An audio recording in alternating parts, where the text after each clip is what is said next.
If you're a running back and you want to have the best season you ever had, but you feel like you're still not getting results, I'm going to explain 4 critical things that might be missing in your game that will help you be able to master the running back position. If you want to have the best season possible, I suggest you watch this full video.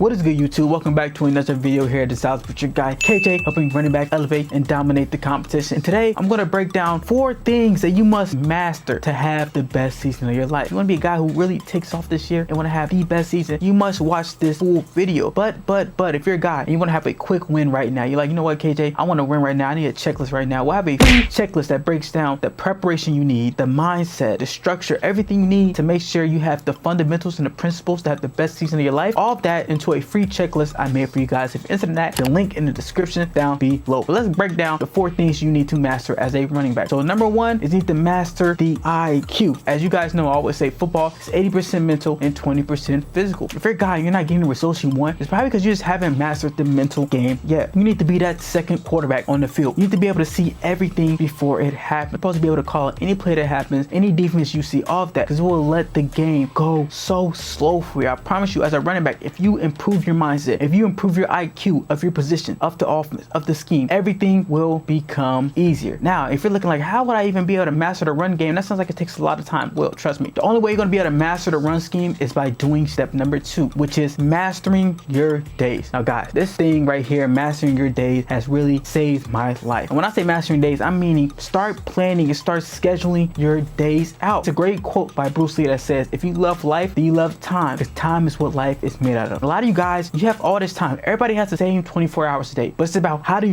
use that 24 hours to achieve your goals. The only way you can really take control of your time and really take demand of your time, if you start tracking it, if you start taking accountability of it, if you start having a schedule or to-do list, something in that nature. When you know what, I got to do this, I got to do that on this day. When you schedule your time, it takes out all the guesswork. You're not guessing with yourself, should I do this, should I do that? Like, you shouldn't leave your brain up to thinking about what you should do, because your brain should be optimizing on what I got to do in that field. When you're on that field, how should I dominate? Your brain needs to be used for when you're studying your playbook, trying to learn the play. It shouldn't be thinking about what should I do this or that. No, when you have a to-do list or a schedule your days out, it makes it so much easier to stay disciplined, stay in routine, and stay consistent. One of the things I use to track my time and track my days is I use Google Calendar, and I'm a crazy person, so I track pretty much every hour of my day. Now, you don't necessarily have to do that. If you're a guy, you just want to create a simple to-do list or something like that, well, you can use Apple Notes, use Notes app on Apple, or you can still use Google Calendar, but you don't have to track every hour, every day. You can just put in the most important thing. Now, time will help, but it isn't the only thing that is needed to be an elite running back. The next thing you need to do is you need to be able to master your cuts. A lot of you guys think you know how to cut. You think you know how to make a guy miss, but in reality, you don't know how to press line of scrimmage on your jump cuts. You don't know how to stay square. You don't know how to be influential on your sticks, on the dream, all of that. A lot of you guys think, like, you know what, I can do this and that, but in reality, you need to master your cut. And that's not saying you gotta be the fastest or the quickest or shiftiest quick to it. No, it's being influential with your body, using body language, staying square, pressing the line of scrimmage, pressing the point, selling the dream, attacking leverage, selling eyes, shoulders, head, cutting, getting upfield. Being influential has nothing to do with how big you are, fast you are, quick you are, none of that. It's about how influential you are, how committed are you to your technique and your craft as a running back to be able to make guys miss, because making guys miss is a skill set. When you master the skill set, no matter who you are, you will be able to make guys miss. So you must master your cut. Now, the 3 things I've listed so far will help you become a really good running back, I promise you. But without step number 4, none of it matters. And step number 4 is you need to master a system to keep you consistent. So once again, I know I touched up on it talking about mastering your days, but really having a system. You don't rise to your goals, you fall to your system. It's a great thing by James Clear. He said in Atomic Habits is everybody has goals. Everybody wants to achieve this and they want to achieve that. The homeless dude around the corner who's begging for $1 has a goal. But the people who achieve their goals and people who don't is people who have systems in place, because you can have a system in place and have no goals, but the fact that you follow a system every day will get you to where you want to go, because it's keep you on path to the person you want to become. Now, obviously having goals are important, but you can't just have goals. You gotta have systems, because systems keep you consistent. Tracking your day, having a calendar is a system. It's part of a system, but other stuff, knowing what you're going to eat every day, having a system of eating good food, having workout schedule, having structure, having routine, having recovery, when you're going to study, all of that is a system. Systems that allow you to optimize on autopilot without having to think about it. When you're able to do the things you're supposed to do, whether you feel like it or not. When you install systems, it takes the guesswork out. You're not guessing what you got to do on this day, what you got to do on that day. You're doing the things you're supposed to do, whether you feel like it or not. I place systems in my life for pretty much everything. I have SOPs for for everything. For creating content, I have SOPs for my workouts. Like everything I do is pretty much planned to stay system intact. You don't ever want to be guessing, because when you just leave it up to chance, then guess what? Your results are up to chance. But if you plan everything, you have systems for everything, well, guess what? You're in routine. You have a system that is proven that will get you to where you want to go. So you must master your system. Start small. Start with tracking your days. Start with planning when you're going to study your film. Planning certain workouts you're going to do after, hey, I need to work on my agility. I'm going to draw this workout after practice. Boom. That's a system you have installed. Have checklists. A checklist routine before every game. A checklist of packing your bags before every game. All of that is systems. You don't rise to your goals. You fall to your systems. That's your standard. And if your systems are your standard, no matter how you feel, you will dominate. Now, here are 4 things you must master this year if you want to have the best season of your life. If you're running back, and I know I mentioned this earlier, if you want to really master your cuts, I have a full video breaking down the top 3 most important moves every running back must master, but not only why you must master them, but how to master them, what you need to do to master that. So if you're interested in that, click this video right here. But it's your guy KJ, that's all I got.